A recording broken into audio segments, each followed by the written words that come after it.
Bonjour l'ami. Bonjour, bonjour. Ça va bien? Ça va. Je m'appelle Laurent, je fais des petites vidéos YouTube. Ça tombe bien, je vois que vous regardez la vidéo. Oui.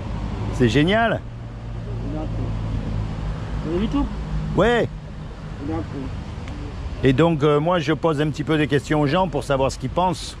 Parce qu'un jour ou l'autre on va mourir, vous et moi. Ouais. Et après, qu'est-ce qui va se passer à votre avis? Bah après, Ah, vous y avez déjà pensé? Bon, vous êtes jeune, c'est vrai que... Hein? Mais on ne sait pas quand on meurt. On peut mourir jeune, malheureusement, comme on peut mourir très vieux. Donc là, vraiment, la question fondamentale à se poser, c'est de savoir où est-ce qu'on va quand on meurt. Voyez? Alors, à votre avis, vous allez où, vous, quand vous allez mourir? Est-ce que vous avez une idée? Vous avez quelque chose? Vous savez déjà? normalement, après... Bon, vous pouvez enlever le masque avec moi, il n'y a pas de problème. Non, après là, il y a notre vie encore. Oui, enfin, normalement, oui. Et moi, je pense qu'après, une fois qu'on meurt, on va être jugé. Et on va être jugé par rapport au bien, au mal qu'on a fait. On l'a fait ici. Voilà. Donc, la question à se poser, c'est de savoir comment est-ce qu'on sait si on fait du bien ou du mal. Ah. Parce que dans certains pays, le bien, c'est pas le même bien que dans d'autres pays. Donc il doit y avoir quelque chose. Vous connaissez les 10 commandements? Non. Les 10 commandements, c'est la loi morale de Dieu. C'est ce qui dit si on est quelqu'un de bien ou si on est quelqu'un de pas bien. Alors on va voir si vous êtes quelqu'un de bien. Et attention, je vous juge pas, parce que moi, j'ai lamentablement échoué au test. Je suis pas bien du tout. Il y a un commandement, il dit, tu mentiras pas. Est-ce que vous avez déjà menti? Bah oui, normalement, oui. Et oui, comment on appelle quelqu'un qui ment? Un menteur. C'est mentir, oui. Et oui, il y a un commandement, il dit, tu voleras pas. Est-ce que vous avez déjà pris quelque chose qui n'est pas à vous? Peu importe la valeur, hein, même une petite chose. Hein. Là, oui, normalement. Et normalement, oui. Comment on appelle quelqu'un qui fait ça? C'est un voleur. Un voleur. Il y a un commandement, il dit, tu ne commettras pas d'adultère. Vous n'êtes pas marié. Mais Jésus, il a dit, quiconque regarde une femme pour la convoiter a déjà commis un adultère avec elle dans son cœur. Est-ce que vous avez déjà regardé une femme avec des idées dans la tête? Non. Ah ouais. Tiens, celle-là. Il y a un commandement, il dit, tu honoreras toujours tes parents. Est-ce que vous avez toujours honoré vos parents? Non. Vous savez pourquoi elle est belle, cette loi?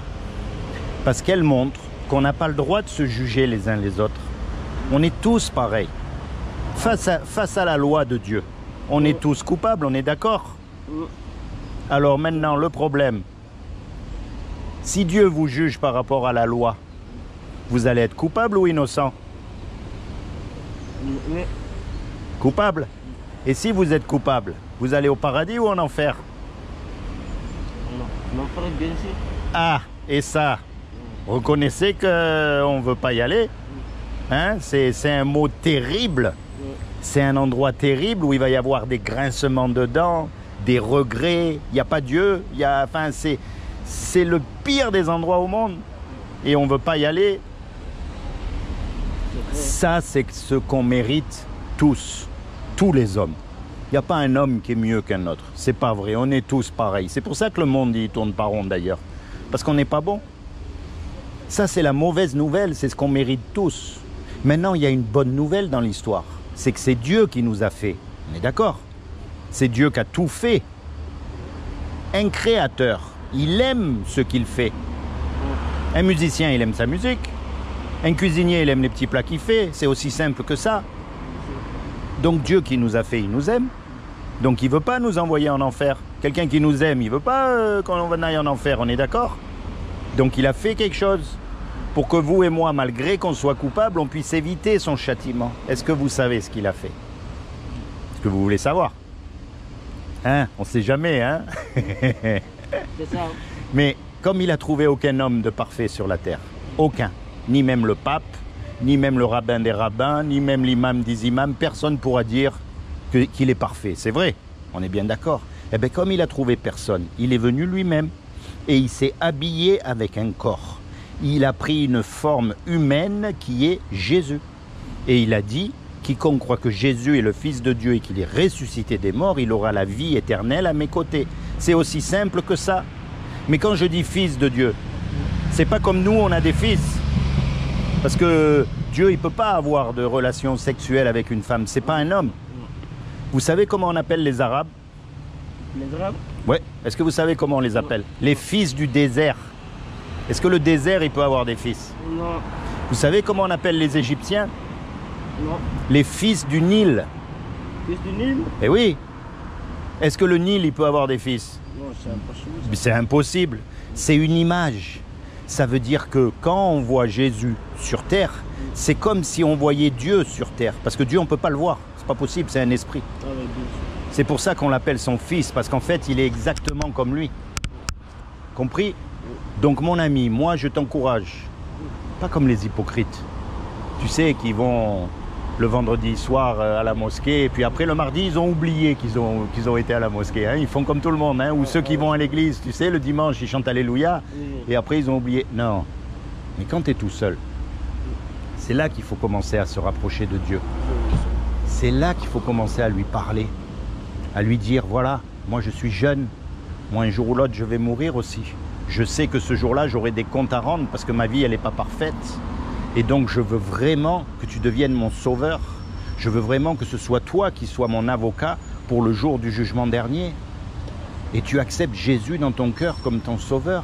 Ah, ouais. C'est ça la vraie foi chrétienne. Et après, comme il t'a sauvé la vie, quelqu'un qui t'a sauvé la vie et qui te demande un petit service, tu vas lui rendre. On est d'accord? Donc par exemple, la prochaine fois que tu es confronté au mensonge, ça peut arriver, hein? Tu vas dire là, si je mens, personne ne va le savoir, je m'en sors bien. Mais après dans ta tête, tu vas dire, attends, Jésus il est mort à ma place à cause de tous mes mensonges. Et il me donne le paradis éternel. Je ne peux pas faire ça, je ne peux pas le trahir. Tant pis combien ça va me coûter, tant pis. Je ne vais plus mentir. La pornographie aussi. La prochaine fois que tu regardes une image, tu dis, attends, là, personne ne me voit. Mais Dieu, il me voit. Donc je ne peux plus faire ça. C'est comment ton prénom? Moi, c'est l'ami. L'ami? Ah, ben c'est un joli prénom ça. Sois béni l'ami. D'accord? Je demande à Dieu vraiment qu'il te bénisse. Qu'il te donne le désir de ton cœur. D'accord? Qu'il se révèle à toi comme ton sauveur et ton Seigneur. Et plus que tout, qu'il te permette de rentrer dans ta destinée éternelle. D'accord l'ami? Parce que là, il faut courir vite pour prendre le bus. Merci. Sois béni l'ami.